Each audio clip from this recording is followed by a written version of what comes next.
On the night of July 14, 1918, a French intelligence officer holds a single sheet of paper. 27 German prisoners have just revealed the exact hour of attack, 12:10 in the morning.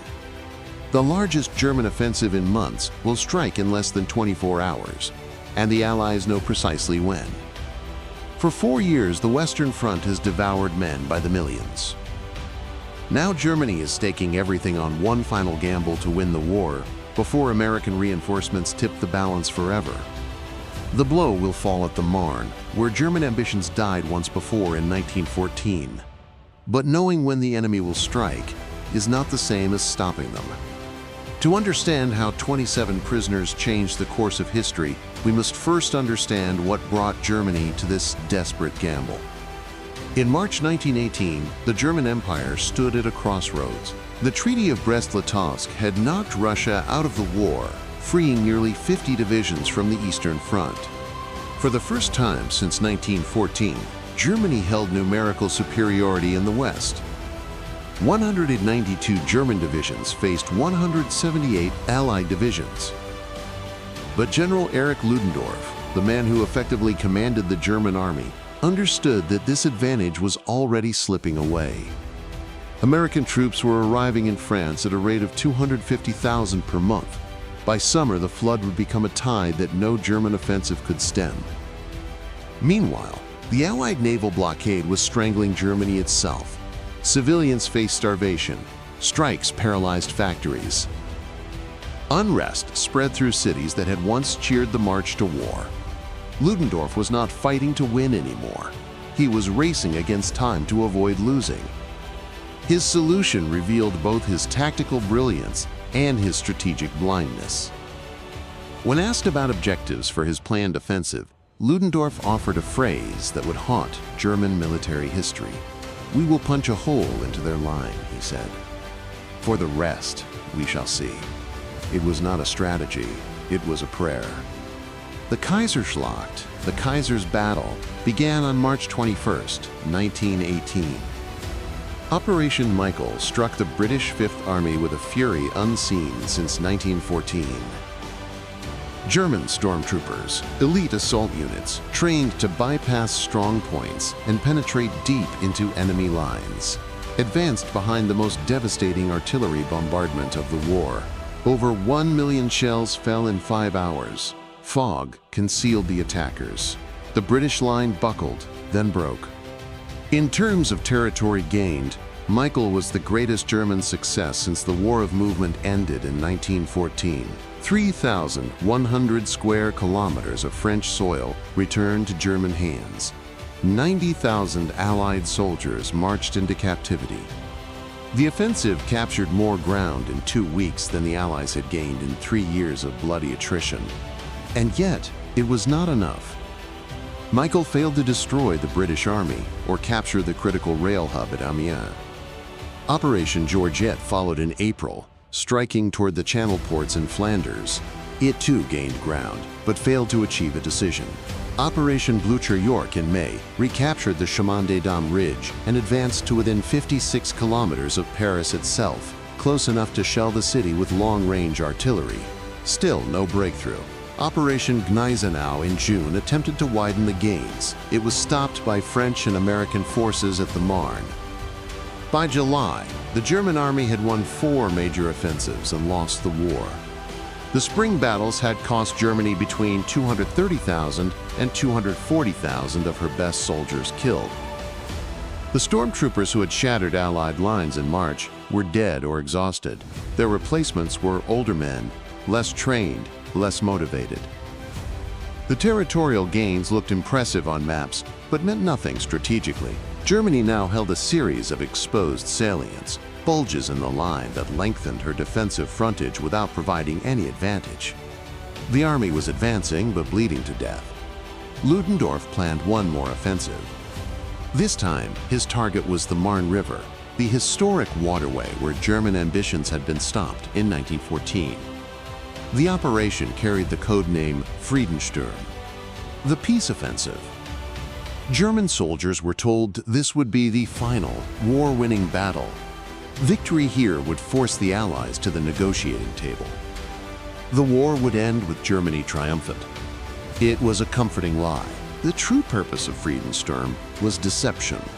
Ludendorff intended the Marne attack as a diversion, designed to draw Allied reserves away from Flanders. Once the French committed their forces to defend Paris, he would strike the real blow in Belgium, driving the British into the sea. The Marne offensive needed only to look threatening enough to panic the Allies into repositioning their armies. 52 German divisions, perhaps 1 million men, would attack along a 93-mile front. 609 heavy guns and over 1,000 field batteries would support them. The assault would come in 2 prongs. East of the city of Reims, 23 divisions would strike the French Fourth Army. West of Reims, 17 divisions would cross the Marne River itself, threatening the road to Paris. But as Ludendorff finalized his plans, the Allies were preparing a surprise of their own. On March 26, 1918, in the chaos of Operation Michael, the Allied powers had done something unprecedented. They appointed a supreme commander to coordinate all their armies. General Ferdinand Foch of France now held authority over French, British, American, and Italian forces. It was a position that existed more on paper than in practice, requiring constant negotiation with national commanders who guarded their independence jealously. But Foch wielded it with skill born of 4 decades in uniform. By July, Foch commanded 58 Allied divisions along the Marne sector. The French provided the bulk of the force, organized into 5 armies.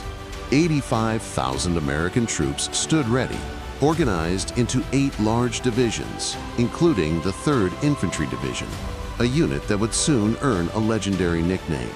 British and Italian contingents filled out the line, and Foch had assembled something the Germans did not expect. 346 tanks, mostly the new Renault featuring light tanks, capable of keeping pace with infantry and operating in terrain where heavier British machines could not go. More importantly, Foch refused to simply wait for the German blow. Even as his forces prepared to receive Ludendorff's offensive, the Allied commander was planning a counterattack. The concept had been taking shape since June, weeks before the German offensive even began. Foch would let the Germans exhaust themselves against prepared defenses, then strike back before they could recover. The key to the defense lay in a revolutionary doctrine developed by General Philippe Pétain, the French commander-in-chief. Traditional defensive tactics placed the bulk of forces in frontline trenches where they absorbed the full weight of enemy bombardment. Pétain proposed something different. The front lines would be held only lightly, manned by just enough troops to slow an attack and report its direction. The main line of resistance would sit 4 to 5 kilometers behind the front, beyond the range of German field guns. Dug on reverse slopes invisible to enemy observers, protected by intermediate strong points, this main line would catch the attackers only after they had exhausted themselves fighting through the forward zone. Pétain called it elastic defense. The Germans would punch through the front easily, only to find themselves striking empty air. But for elastic defense to work, the Allies needed to know when and where the blow would fall. That knowledge came from the Deuxième Bureau, French military intelligence, and it came through extraordinary means. On June 30th, a German pioneer officer directly disobeyed Ludendorff's explicit orders, forbidding reconnaissance across the Marne. He swam the river, was spotted, and was captured. Under interrogation, he revealed the general location of the upcoming offensive and an approximate date in early July. French spies operating in neutral Spain confirmed the intelligence. The attack was coming. But it did not come on July 4th, as initially predicted. The Deuxième Bureau directed every division along the French Fourth Army's front to conduct raids for prisoners. The goal was specific: capture Germans, particularly officers, who might know the details of the plan. On July 10th, the Deuxième Bureau published an intelligence report of remarkable precision. A German attack by 28 divisions would cross the Marne around July 14th. 16 divisions would strike toward Chalons. 14 more would attack between Pompel and Sweep. The French knew not only that the blow was coming, but approximately where and when. Then, on July 14th, a French trench raid captured 27 German prisoners. Their interrogation revealed the final piece. The attack would begin at 12:10 in the morning on July 15th. The operation was codenamed Friedensturm. It would strike on a 93-mile front east and west of Reims. The Allies now possessed something almost unheard of in military history. They knew the exact hour of the enemy's main offensive. They had 24 hours to make final preparations. And they had a counterstroke already planned, hidden in the forest of Villers-Cotterêts, waiting for the moment to strike. As midnight approached on July 15th, German artillery crews loaded their guns. French and American soldiers occupied positions they had reached hours before. Both armies knew the hour was near. But only one side knew exactly what was coming, and only one side had a plan for what would follow. At 12:10 in the morning on July 15, 1918, the German bombardment began. Along a 93-mile front stretching from east of Rheims to the approaches of Château Thierry, over 6,000 guns opened fire simultaneously. The barrage included massive quantities of gas shells, phosgene, and mustard agents designed to choke defenders and render positions uninhabitable. For 3 hours, the guns roared without pause. Soldiers on both sides later described it as the heaviest bombardment of the entire war. German troops waiting in their assault trenches believed they were witnessing the death blow of the Allied armies. They had been told this was the Friedensturm, the peace offensive, the final battle that would end the war in German victory. As the shells screamed overhead, many felt a grim confidence. By nightfall, they would be across the Marne. By week's end, they would threaten Paris itself. The war that had consumed 4 years and millions of lives would finally end. They did not know that the Allies were waiting for them. East of Reims, in the Champagne sector, 23 German divisions surged forward against the French Fourth Army. General Henri Gouraud commanded this sector, a one-armed veteran of Gallipoli who had lost his right arm to Turkish shrapnel in 1915 and returned to command within months. Gouraud had reluctantly adopted Pétain's elastic defense doctrine, and on this night, that reluctance would become gratitude. The German bombardment fell on largely empty trenches. Gouraud had positioned his main line of resistance 4 to 5 kilometers behind the front, well beyond the range of German field artillery. The forward positions were held only by thin screening forces, enough men to observe the attack and slow it slightly, not enough to justify the tons of high explosive and poison gas the Germans were expending. The main defensive lines sat on reverse slopes, invisible to German artillery observers on the ground. Between the front and the main line, 2 intermediate lines of strong points waited to channel and exhaust the attackers. A German officer named Rudolf Binding recorded the confusion in his diary.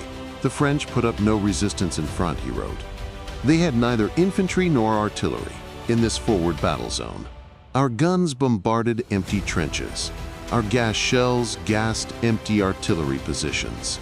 The barrage, which was to have preceded and protected the attacking German troops, went right on somewhere over the enemy's rear positions, while in front, the first real line of resistance was not yet carried. The German assault troops had trained for a specific sequence. Bombardment would destroy the enemy's front line. Stormtroopers would advance through the wreckage. Follow-on forces would consolidate the gains. But the bombardment had destroyed nothing of value. The stormtroopers advanced through abandoned positions, exhausting themselves, crossing broken ground and cratered terrain, only to encounter the real French defenses, fresh and unshaken. By midday, the German attack east of Reims had stalled completely. French artillery, positioned behind the main line where German observers could not spot it, poured fire into the advancing columns. German assault troops who had expected to find shattered defenders instead faced intact machine gun positions and concentrated rifle fire. A second attack at noon failed. A French counterattack gained little ground but convinced the German commanders that they could not break through in this sector. Henri Gouraud earned a nickname that day. The Lion of Champagne, the French called him. His elastic defense had swallowed the German blow whole. But west of Reims, along the Marne River itself, the battle unfolded very differently. 17 German divisions struck the French Sixth Army under General Jean de Goutte. Here, the forward French positions were more heavily manned, and the 3-hour bombardment took a devastating toll. Under cover of the guns, German stormtroopers reached the river and began crossing by every means available.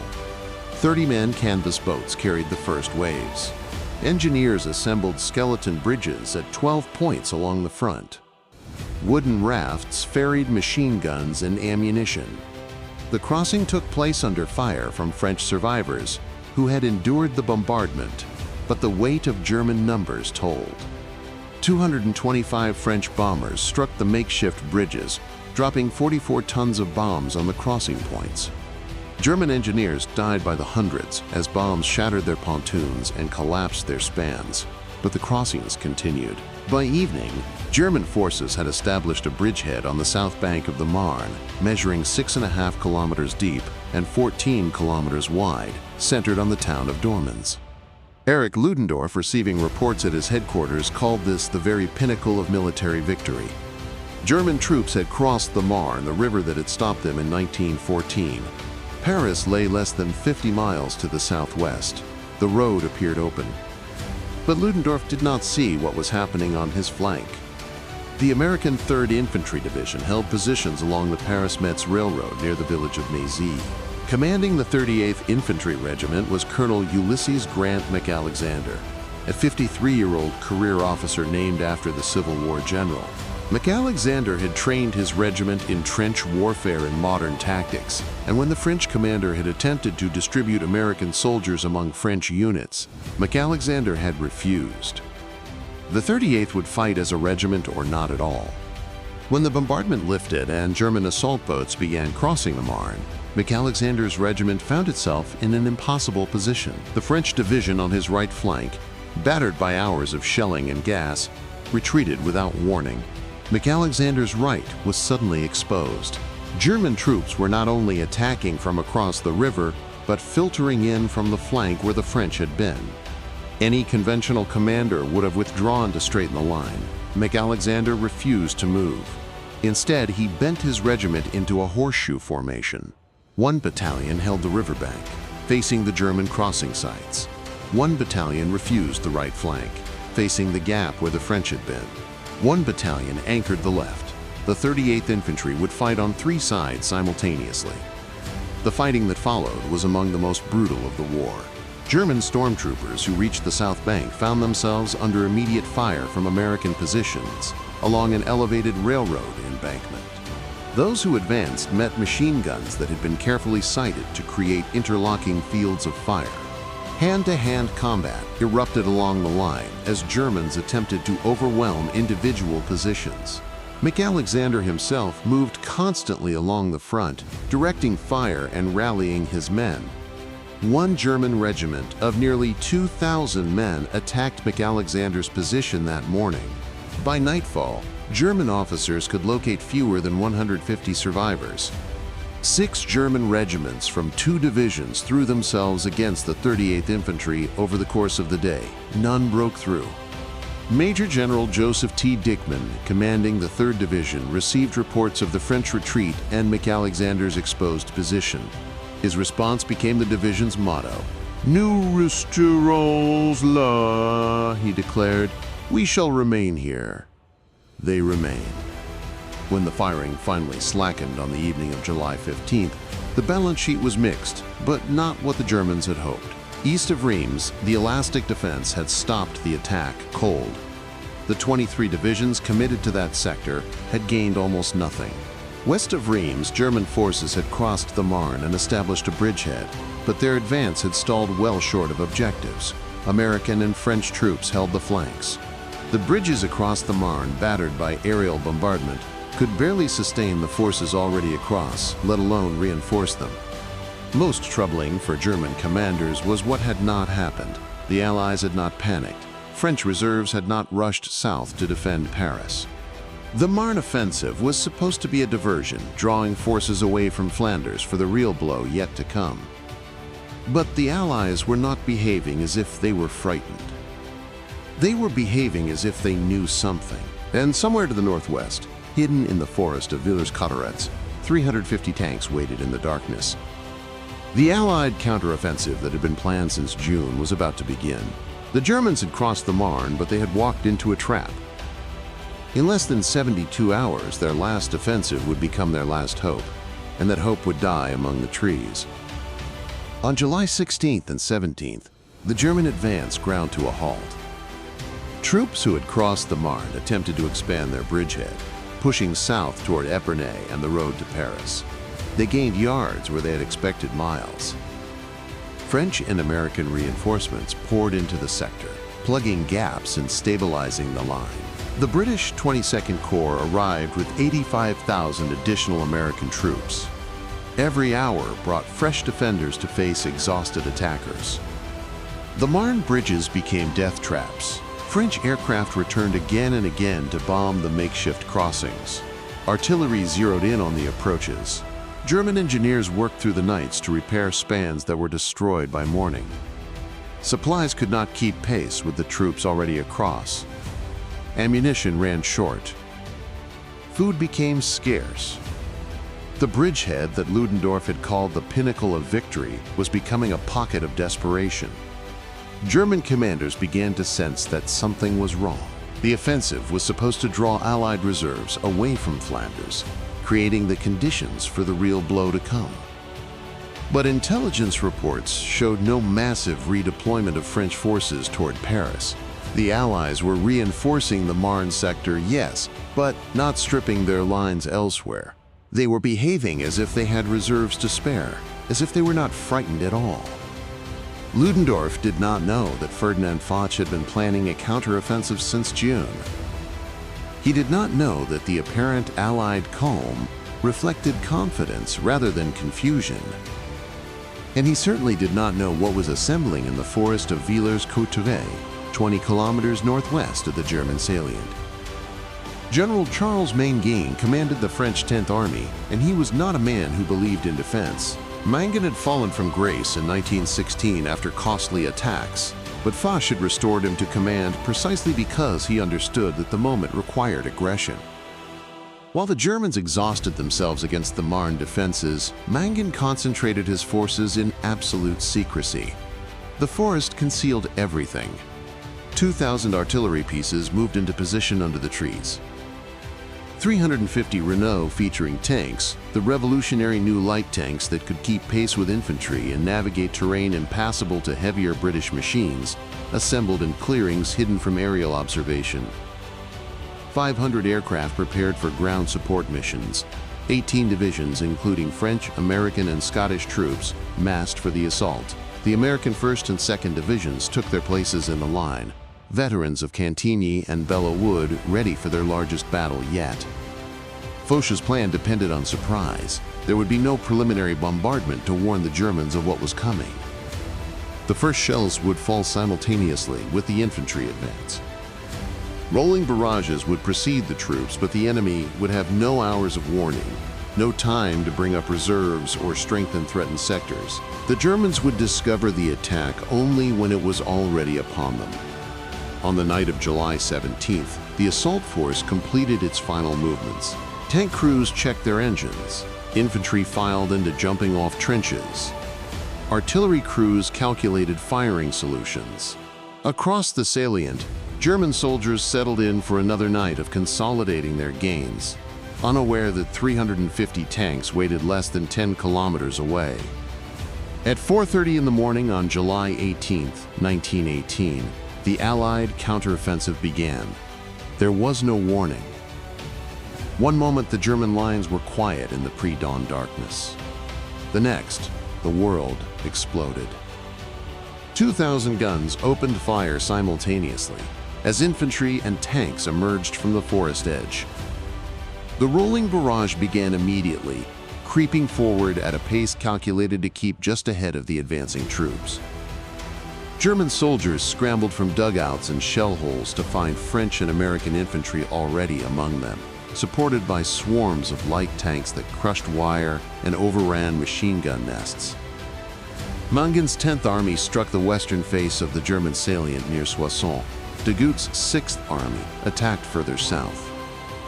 The blow fell on the flank of the German forces concentrated around the Marne bridgehead, threatening to cut them off from their supply lines and their retreat routes.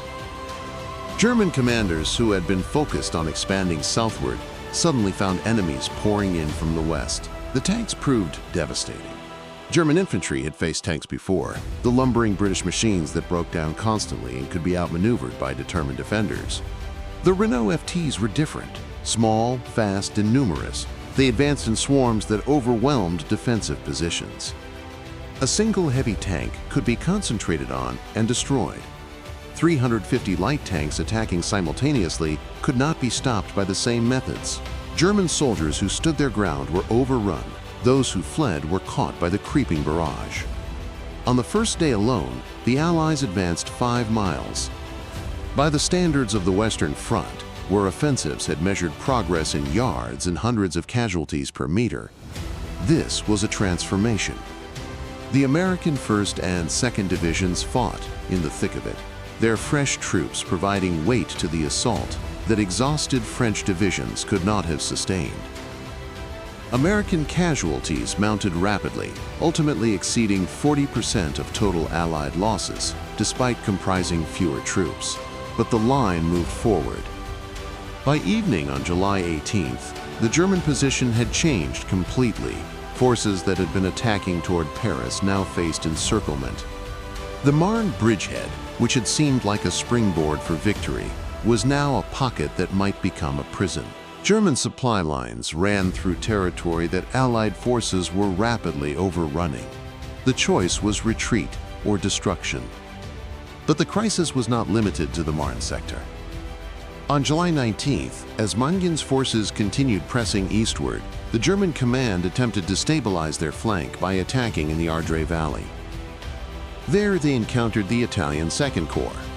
24,000 Italian soldiers held positions that the Germans needed to break through. The assault came with all the fury that the German army could still muster. Artillery and stormtroopers striking a sector that had been quiet for days. The Italians had no elastic defense, no hidden reserves, no secret concentration of tanks. They had only their positions and their determination to hold them. In a single day of fighting, the Italian Second Corps suffered 9,334 casualties. Nearly 40% of their entire strength fell killed, wounded, or captured. It was a catastrophe by any measure, losses that would have shattered most units and opened the way for German exploitation. The Italians held their ground. Their sacrifice is often forgotten in accounts that focus on French and American forces, but it was no less crucial. By holding the Ardres Valley despite losses that should have been fatal to their defense, the Italian Corps prevented the Germans from stabilizing their flank.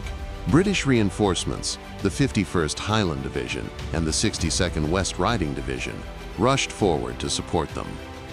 The German attack that was supposed to buy time for an orderly withdrawal instead became another drain on forces that could not afford further losses. On July 20th, the German High Command faced reality and issued the order that ended their hopes. General retreat, withdraw to the positions held before the spring offensive, abandon the Marne bridgehead, abandon Chateau Thierry, abandon all the ground that German blood had purchased since May. Crown Prince Wilhelm, whose army group had led the offensive, understood what this meant. In private conversations that would later reach historians, he concluded that the war was lost. The Friedensturm, the peace offensive, had become a catastrophe. The attack that was supposed to create conditions for victory in Flanders had instead consumed the reserves that would have made that victory possible. Ludendorff was forced to cancel Operation Hagen, the planned Flanders offensive, not temporarily but permanently. The German army would never again mount a major offensive on the Western Front. The initiative had passed to the Allies. It would never return. As German columns trudged northward through the wreckage of their spring gains, they passed French and American troops moving in the opposite direction. The pursuers were not gentle. Artillery harassed the retreating columns. Aircraft strafed the roads. Fresh divisions pressed forward wherever German resistance weakened.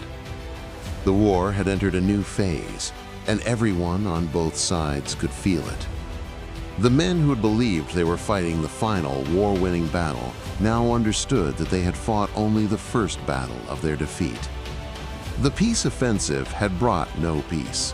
It had brought instead the beginning of the end. The German retreat continued through the final days of July and into August. What had taken weeks of desperate fighting to gain evaporated in days of withdrawal. On July 22nd, German forces pulled back to a line stretching from the upper Arc River to the village of Marfaux. French and American troops followed, pressing every weakness, allowing no rest. By July 27th, the Germans had abandoned Féron-Tardenois, the town that had served as a supply hub for the entire salient. Scottish troops captured Buzancy the following day. The retreat was orderly, but relentless. German rearguards fought stubborn, delaying actions, extracting a price for every kilometer of ground surrendered. But the direction never changed. Northward, always northward, back toward the positions from which the spring offensive had begun. On August 1st, Mangan's 10th Army renewed its attack. French and British divisions advanced nearly 5 miles in a single day, maintaining the pressure that denied the Germans any opportunity to establish a stable defensive line. The following day, French light infantry entered Soissons, the city that had anchored the western edge of the German salient. Its liberation marked the effective end of German presence south of the Aisne River. The American 28th Infantry Division captured Fismes on August 4th, after fierce street fighting that left the town in ruins. German machine gunners held buildings until they were killed or overrun. The Americans advanced block by block, clearing cellars and upper floors with grenades and bayonets. It was a preview of the urban combat that would characterize the final months of the war. On August 6th, the Allied counteroffensive finally halted. German forces had established solid defensive positions along the Aisne and Vesle rivers, and the attackers had outrun their supplies. The tanks that had led the breakthrough were largely destroyed, damaged, or broken down. French and American infantry needed rest and replacements. The Second Battle of the Marne was over. The front line now ran exactly where it had before the German spring offensive began. Every gain from Blücher-Yorck and Gneisenau, every meter of French soil purchased with German blood between May and July, had been erased.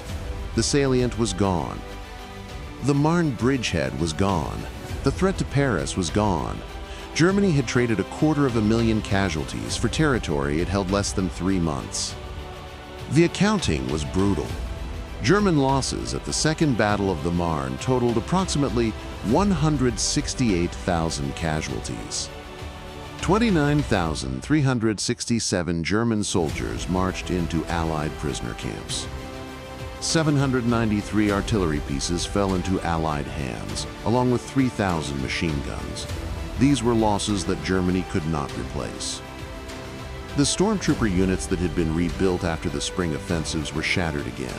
The replacements trickling in from training depots were older, less fit, less motivated.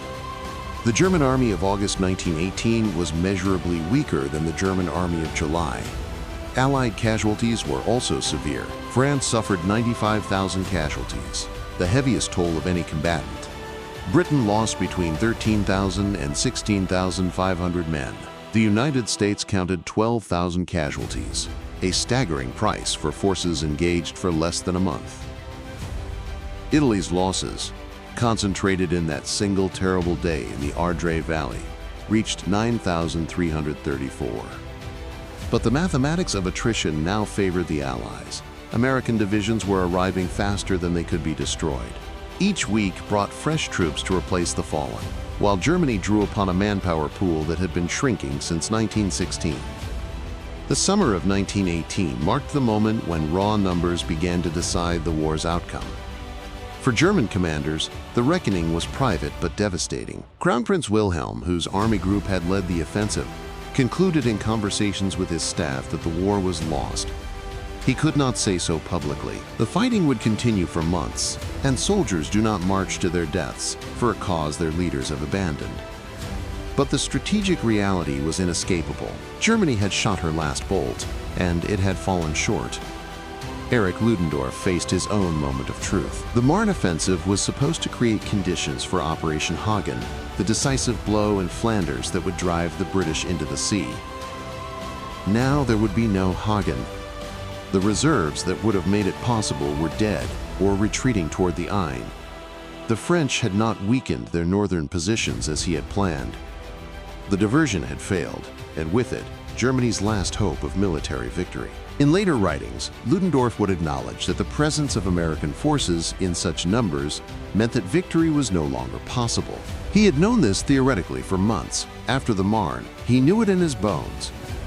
The Allies, by contrast, emerged from the battle with something they had not possessed since 1914, hope. Ferdinand Foch was promoted to Marshal of France on August 6th, the day the offensive ended. The honor recognized not just his conduct of the Marne battle, but his vision of what would follow. Foch had understood since spring that the German offensives, for all their tactical success, were bleeding the enemy faster than the Allies. He had husbanded his reserves, built his tank forces, integrated American troops into the Allied command structure, and waited for the moment to strike back. That moment had come, and he had not wasted it. American forces had proven themselves beyond doubt.